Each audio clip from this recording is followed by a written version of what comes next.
Thank you, Mr. President. These will be my first remarks of the 114th Congress. I am encouraged by the commitment of many of my colleagues, including the Majority Leader, to restoring the Senate as one of America's great institutions. It's time for us to get to work. We begin this Congress with a number of urgent priorities, not the least of which is job creation. More than 9 million Americans are still unemployed, and more significantly, perhaps, millions more have given up looking for work. The latest jobs report from the Department of Labor shows that the labor force participation rate is only 62.8%, one of the lowest levels in 36 years. This number matters because it reflects the size of the U.S. workforce. It reflects how many working-age Americans have a job or are actively looking for one. Now, Mr. President, some people have suggested that we should take heart in the latest job figures, that this points to an improving economy. I disagree with that. I am not at all satisfied with these employment numbers, and particularly with the fact that only 62% of eligible members of the labor force actually are choosing to participate. To me, a shrinking workforce points to a weak economy.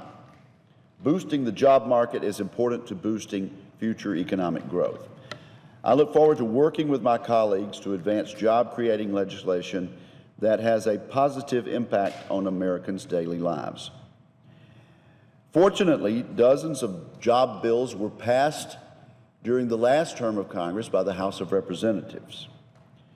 These ideas deserve consideration and debate in this chamber, and I think in the new Congress, these ideas will receive that consideration. I'm aware that there's likely to be disagreement about the details, disagreement about the merits of some of the pro-growth ideas that have come over to us from the House of Representatives, as well as proposals concerning energy and health care, to name a few. But resolving our differences is part of what makes this chamber and our country unique. In a floor speech early last year, Leader McConnell said, "I'm certain of one thing, the Senate can be better."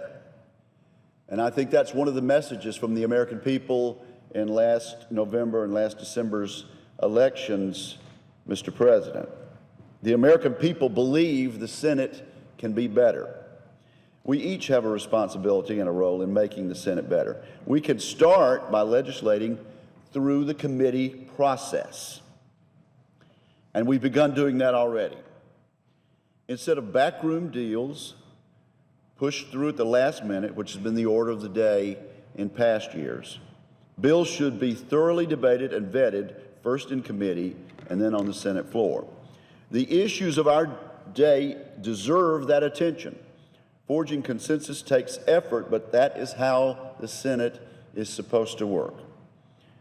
Our consideration next week will demonstrate that this is a new day in the Senate, and I look forward to being a part of the debate and the amendment process on the Keystone XL pipeline proposal. Offering amendments is a way in which each of us can have input on the legislation at hand, input on behalf of our constituents, the people who sent us here. For too long, the amendment tree has been filled by the Majority Leader, essentially limiting the right of every member to voice the concerns and opinions of the people they represent, essentially limiting our rights to represent the people of our states who sent us here.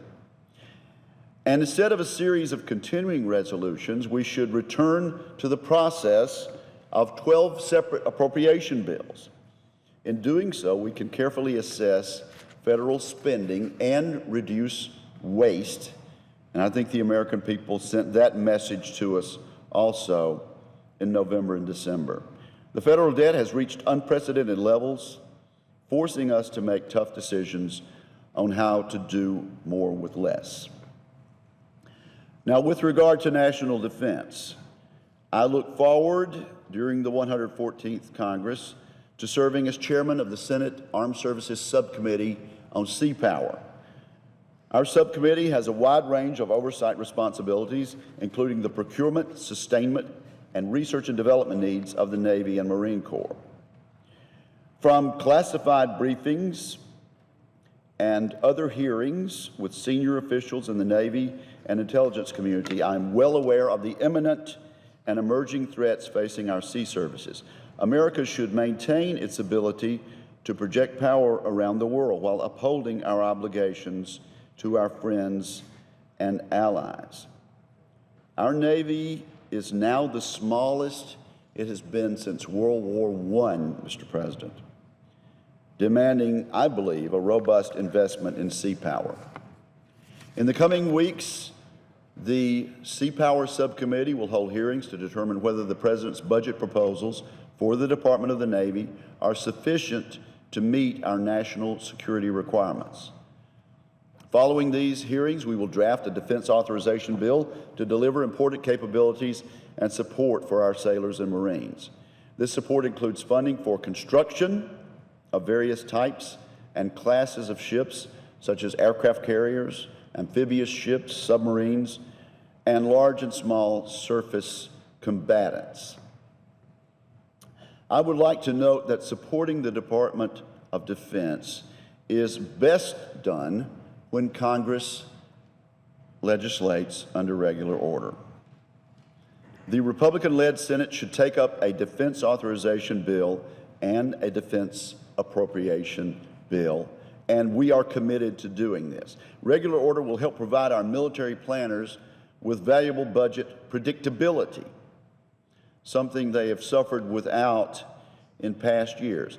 And I was very pleased to learn this week that Chairman McCain plans for the Armed Services Committee to mark up a defense authorization bill before Memorial Day.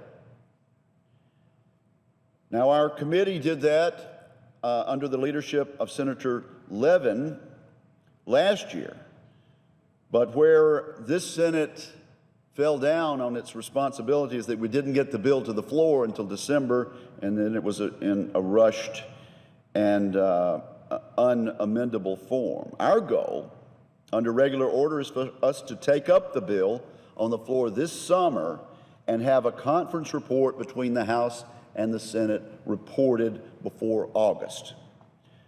I am heartened that Chairman McCain intends to do this. I'm heartened by the commitment of the distinguished majority leader that we will indeed take that legislation up before the end of the fiscal year. I should also observe that absent congressional action, budget sequestration will return to the Defense Department in October of this year. Sequestration remains one of the greatest challenges facing our military. Unless we take action, the ability of our military and our industrial base to react to unforeseen contingencies will be severely eroded, and there will undoubtedly be unforeseen contingencies. There are always unforeseen contingencies, and we'll be unprepared for them unless we take action to prevent sequestration. As a member of the Armed Services Committee and the Budget Committee, I will work to help forge a bipartisan path so we can avert a return to the across-the-board defense cuts under sequestration. And I am so pleased that a bipartisan task force within the Armed Services Committee is already taking shape to discuss this. We'll begin to have discussions beginning Monday and Tuesday of next week. Now, with regard to commerce, I also look forward to assuming the chairmanship of the Subcommittee on Communications, Technology, Innovation, and the Internet.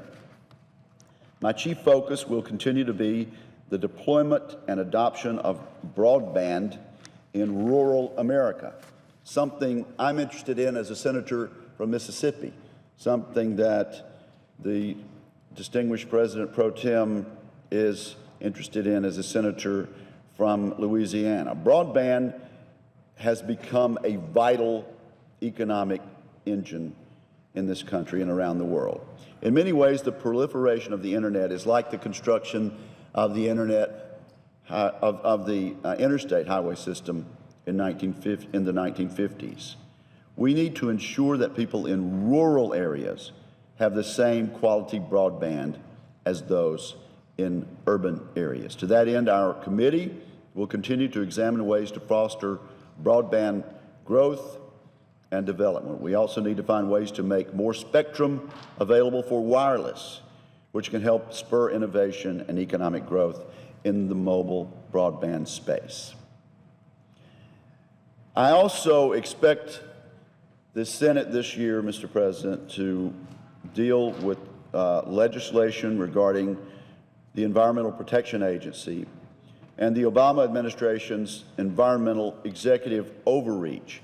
The administration has proposed a litany of costly environmental rules, targeting everything from coal-fired power plants to small streams to small ponds. Many would cause significant economic harm and would provide little or no help to the economy. No help to the environment, but significant economic harm. By EPA's own estimates, its recently proposed ground-level ozone rule could cost taxpayers as much as $44 billion per year, making it the most expensive rulemaking to date. Meanwhile, EPA's Clean Power Plant rule could lead to a loss of 224,000 jobs each year. These costs are staggering.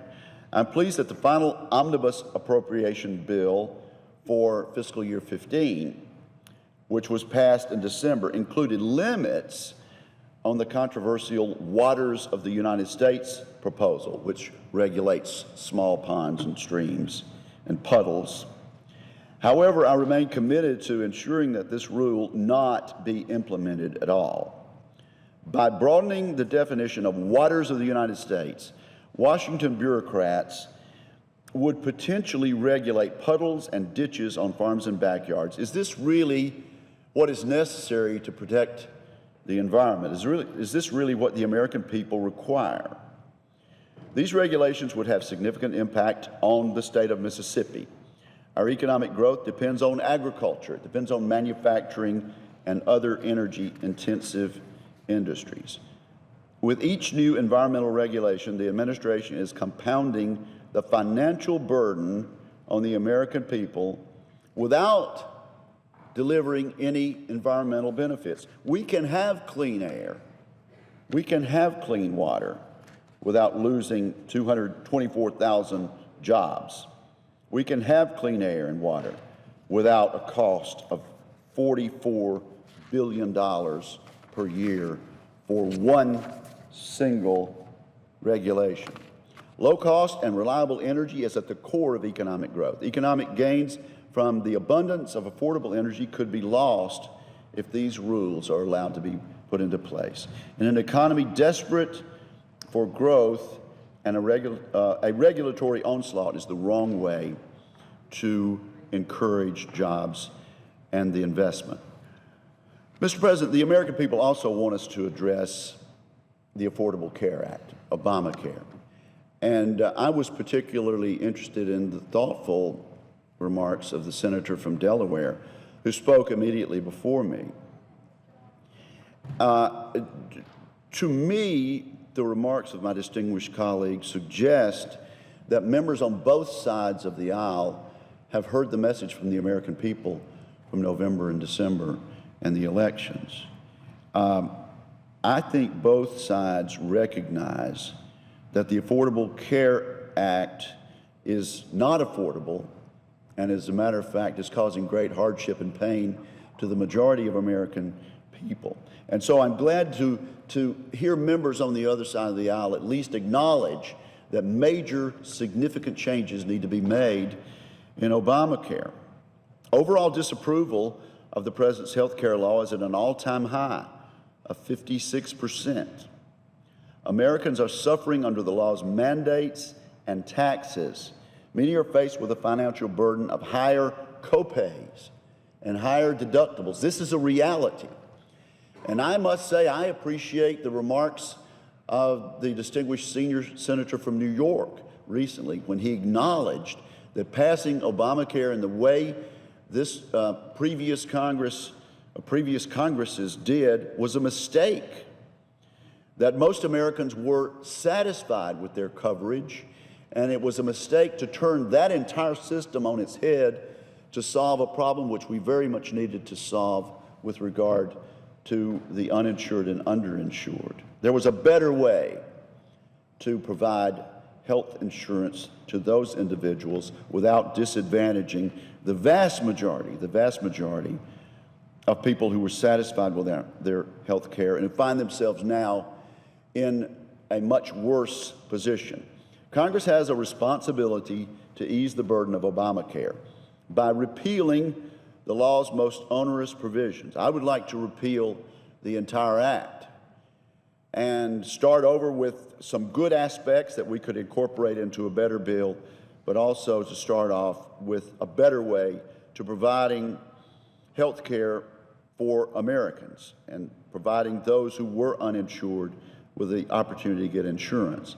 But at the very least, we should pass legislation restoring the 40-hour work week. I hope this is one of the things that my colleagues on the other side of the aisle are talking about. But I note, Mr. President, that the President of the United States has threatened to veto Affordable Care Act amendments that would restore something that has become very traditional in the United States, the 40-hour work week. That is really surprising to me that it would be on that proposal that the President of the United States would say, no, I will not even sign legislation to restore something as traditional as the 40-hour work week. We need to repeal the medical device tax, and clearly there are well over 60 votes in this body today to do just that. We need to exempt veterans from the employer mandate, to provide relief to rural hospitals, and we need to repeal the health insurance tax. I hope we can do that, and I hope the sounds I hear from the other side of the aisle indicate that we can reach bipartisan consensus and send legislation to the President, persuading him that there's such broad support for that he should sign it. We can do better by the American people than the higher copays and higher deductibles and the broken promises that they've received under the ACA. Americans were flatly told, if you like your doctor, you can keep your doctor. That turned out to be a promise that the administration could not or would not keep. If you like your health care plan, you can keep your health care plan. Turned out that the administration was not able to make good on that promise. We can do better, Mr. President. Now, with regard to the federal budget, the national debt now exceeds $18 trillion. During the next 10 years, interest payments on the debt will be the fastest growing budget expenditure. Interest on the debt will be the fastest growing expenditure, more than tripling to $800 billion. Put in perspective, 1 out of every 7 tax dollars taken in by the government will be used to service the federal debt. Why is regular order important in this regard? In returning to regular order, the Senate Republicans will enact a budget resolution each year as required by law. We haven't done this. The law requires it, but somehow Congress has waived this requirement for themselves. This contrasts sharply. For the last 5 years, the Democratic-led Senate passed only one budget. And as a result, Congress has not adopted a joint budget resolution since 2009. This will change in this new day of Congress. Under the previous majority, spending bills were not brought to the floor to be debated. Budget laws were routinely waived or ignored, and there has been no plan whatever for finally bringing the federal budget under control. These are facts. We need to change that, and I hope we'll do so in this Congress. In conclusion, Mr. President, we have plenty of work to do. People in my state of Mississippi, like most Americans, expect results from this Congress. The challenges of our economy, the importance of our national defense, and the negative impact of intrusive executive overreach are too great not to address. We need to meet the expectations of the American people in this regard. The distinguished majority leader reminded us earlier this week that Americans want a government that works, one that functions with efficiency and accountability, competence, and purpose. I believe we can do that, but it will take a return to regular order. It will take faith in the committee process. It will take faith in returning this institution to functioning the way the founders intended it, and it will take meaningful legislation. It's time to put the priorities of the American people first. Thank you, Mr. President, and I note the absence of a quorum.